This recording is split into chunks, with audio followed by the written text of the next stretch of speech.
Nobody's put on this earth is bad. It's just about choices.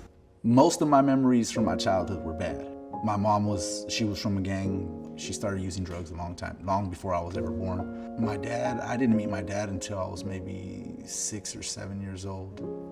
So my dad was out of the picture for a long time. I joined the gang young. I was recruited by one of my friends. I was maybe 11 years old when he brought me in. My homies called me Little One. I was no longer Ceasar. Ceasar was that poor kid who was beat, abused, and no money. He just bummy. And Little One was someone who's earning respect. Little One was someone who's on his way up. On the inside, I was torn apart. I had nightmares every night. Kicking and screaming and waking up in sweats, and I couldn't breathe. Like, some of the things that I did, they haunted me. They haunt me to this day. I didn't feel loved. I didn't feel cared for. I didn't feel the things that most kids feel and most people need to feel. You know, I felt alone. I never felt like I had anything or anybody. Didn't even feel like I had me. When I got arrested, it was for attempted murder.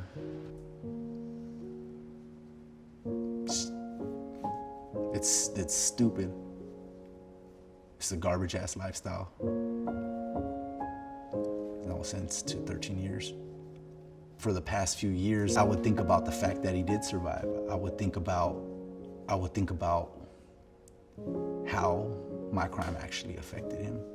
I started realizing the people that were in the wake of that crime, my family and his family, and whoever his kids are, his brothers, his sisters, the people who were there that night who had to see that. Like, I never stopped and thought about how my actions were terrorizing my community. That was kind of a point where I was like, all right, what the hell is happening? What am I doing out here? And I started making changes, but I still had no tools. I didn't have the tools to make those changes in my life. I didn't know what those changes looked like. I didn't know how to get there, and I knew that I wouldn't be involved in the lifestyle anymore. And I met several people who showed me again what it was to be human, who didn't judge me for my past, who didn't look at me and see my tattoos or see the state blues that I was wearing, and didn't look at me and think that I was a gang member. They looked at me and they saw me. They saw Ceasar. They saw who survived. I never knew Ceasar was still there. When I found myself again, I found that strength to take my life back and to do something positive with it. And it's hard. Oh God, it's hard. I want to be a voice for change. I want to be a voice for positivity.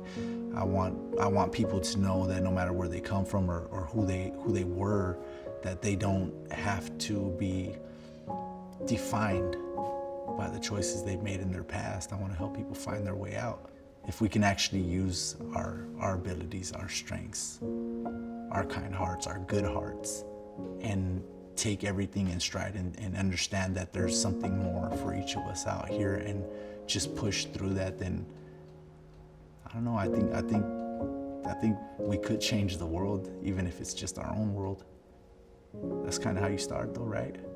One person at a time.